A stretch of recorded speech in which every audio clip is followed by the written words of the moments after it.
Hi everyone, my name is Brian. This is going to be the last video I'm going to be showing you in how the operators work with one another. Um, so in this video I was able to utilize all of the operators, but the problem is it's, it's going to be a really complicated type of thing. So set up a few preliminary things here. I put not A right here. Um, actually, hold on, this should be right here. It's actually pushing the limits of my video, but it's okay. Let's see. So we have not A right here. Okay, so I have not right here, then A, or, and then parentheses, open parentheses, B, and A, close parentheses, then sign. Remember, then sign is equals, open quotation, dash, dash, greater than sign, close quotation, and then the material conditional or the biconditional if and only if, um, which is written pretty much the same way as the material conditional except with the less than sign. So equals, open quotation, less than sign, dash dash, greater than sign, close quotation. Alright, now that we have these established, let's see, where do we start here? Alright, well, the negation is going with the A. So that means since we already have parentheses right here, we're going to want to close this off with something like brackets. So we're going to get a bracket right here, open bracket right here, and we're going to do close bracket right here. Because it's not A or B and A. So this thing has a whole relationship right here. But I'm also putting a relationship right here, saying if this whole thing, then you get C. So this whole thing also has a relationship with C. So that means right here, in addition to just putting open bracket, I also need to put one of these curly braces. So I'm going to put a curly brace right here, right before the open bracket. Then I'm going to put a closed curly brace right here, right after the C. Okay, now we have this whole thing. We have this whole behemoth. Then we have the material conditional, and we get D. Okay. So again, we have four propositions: A, B, C, and D. And as you can see, we have another A right here, but propositions aren't counted twice.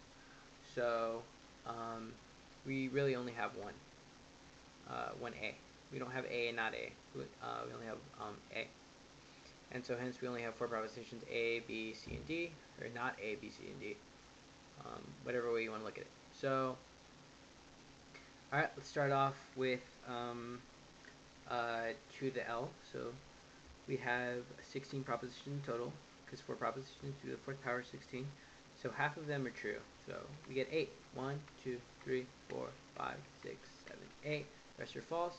9, 10, 11, 12, 13, 14, 15, 16.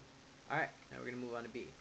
Half of 8 is 4, so we get 1, 2, 3, 4. I'm going to turn off the red text. And then we're going to switch to false. Half of 8 is 4, 5, 6, 7, 8. So that we're going to continue the pattern. 1, 2, 3, 4. At this point that makes 12. And 13, 14, 15, 16. So that makes 16. Okay. We're going to skip this A for now because we've already done this not A. Well, actually what we can do is we can just copy these truth values. So we'll just do a little copy and paste. It'll be the same thing. So I'm going to highlight all these, hit Control C, and then I'm going to click the very top right here, and I'm going to hit Control V to paste it. So those are the truth values right there. The reason we're putting them there twice is because since it's being negated, these aren't the real truth values. Real truth values we haven't put in yet. Put them in shortly. So now we're going to go to C. And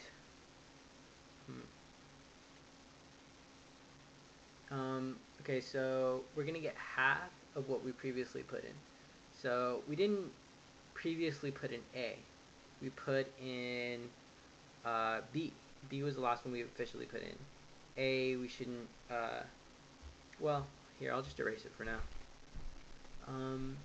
So we'll move on to C. I'll paste it again later. But just to cut confusion, I'll keep it there now. So we have 4 right here, so we get half of 4, which is 2. So 2 truths. We get half of 4, which is false.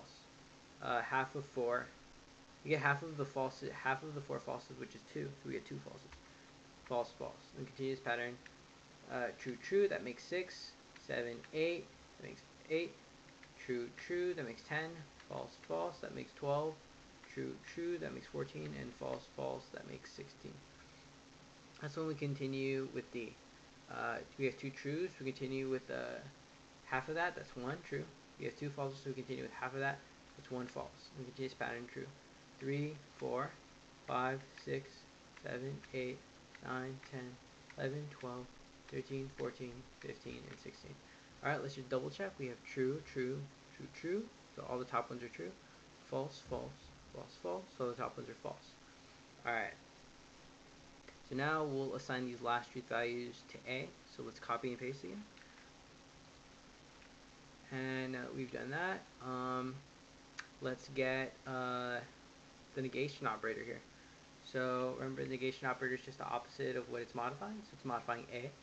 So we'll get false, false, false, false, false, false, false, false. Since all of these on the right are true up to the first 8. And the last 8 are all false. So we get true, true, true, true, true, true, true, true. Okay, now as you can see, we have a ton of truth values. So we have to be really careful here as to what we do. So we're going to start with the innermost kind of parentheses thing, which is B and A. So remember, for the AND operator, they both need to be true. So right here, they're both true, so we get a true. Here, they're both true, so we get a true. Right here, they're both true, so we get a true. Right here, they're both true, so we get a true. Right here, we can see the one on the left is false, so it's false. The one on the left is false, so we get false. The one on the left is false, so we get false. And the one on the left is false, so we get a false. Right here, the one on the right is false, so we get a false. The one on the right is false, so we get a false. The one on the right is false, so we get a false. The one on the right is false, so we get a false. Right here, all the rest of these are falses on both sides, so just put false, false, false, false. Now that I've done this, I really need to be careful. I need to highlight these just so we don't get confused. So I'm going to put this beige color right here. And this AND truth, I guess this AND truth sequence is going to be going with this A truth sequence to develop the truth value of OR. So it's going to be this and this. As you can see, that's why they're separated. That's why they're closed off by these brackets to cut them off from the C and this material conditional right here. So we're going to highlight the same gray color that we did for the AND operator. And remember, it's OR, so we only need one of them to be true. You can see that the one on the left is true, so it's true. The one on the left is true, so we get a true. And if we notice with the A, all the first 8 are all true. So for the first 8 at least, we have all true. So we have 2 so far, 3, 4, 5, 6, 7, 8. Because as you can see, all the first 8 on the left side are all true. That's why I did that. We only need 1. So right here, we're going to continue. What we notice is all these on, for the rest of, well, if the first 8 on our left side were all true, that means the second 8 on our left side are all going to be false. It means all these are false. Let's look to our right side. On the right side, we can see that they're all false too. So it means the whole truth value is OR, the rest of it's going to be false. So false, false, false, false, false, false, false, false. Okay. So that's the truth value of the whole thing. Now again, I'm going to change this to a separate color so that it's easier to distinguish. What's a nice color? About, okay, this bluish color is fine. So we have this bluish color now, which is the OR operator. Now, this OR operator color we're going to use with C to determine the truth value of the conditional right here. So remember, the conditional is only false when the left side, this antecedent, is true, which would be this truth value, when this is true, and the right side, the consequent, is false. That's the only time when the antecedent is false.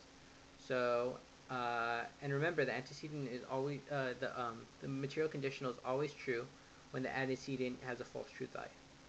So, okay, right here we see on our left side is true, and our right side is true. On our left side is true, and our right side is true, so it's true.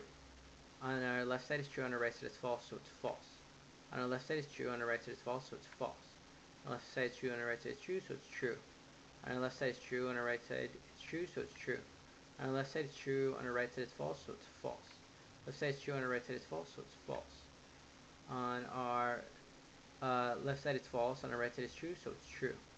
And if we notice scrolling down, All the other 8 on our left side are all false, and so we can just conclude that the rest of these are always false, are all true. All the rest of these going down are true because like I said, the conditional is always true when the antecedent is true. Alright, so now we have these last truth values established. Let's color them a nice color. Let's see, how's this greenish color? That should be fun.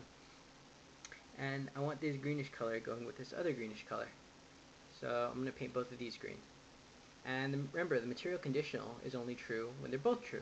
So right here, on the left side is true, on the right side is true, so the material conditional is true. On the left side is true, on our right side it's false, so the material conditional is false. On our left side it's false, on our right side is true, the material conditional is false because they're different truth values. On the left side it's false, on the right side it's false, and they're the same truth value, so it's true. On the left side is true, on the right side is true, so it's true. On the left side is true, on the right side it's false, so it's false. On the left side it's false, on the right side it's true, so it's false. On the left side it's false, on the right side it's false, so it's true. On the left side is true, on the right side is true, so it's true. On the left side is true, on the right side it's false, so it's false. On the left side is true, on the right side it's true, so it's true. On the left side is true, on the right side it's false, so it's false. On the left side it's true, on the right side it's true, so it's true. On the left side it's true, on the right side it's false, so it's false. On the left side it's true, on the right side it's true, so it's true. And on the left side it's true, and on the right side it's false, so it's false. So I'm just going to highlight all these red. And so with this done, this is the whole truth value of this whole massive behemoth. So as you can see, this is how we use the order of operations. In the next video, I'm going to be showing you a way to make this much simpler so we don't have all of these lines right here taking up all this space. So I'll see you guys in the next video.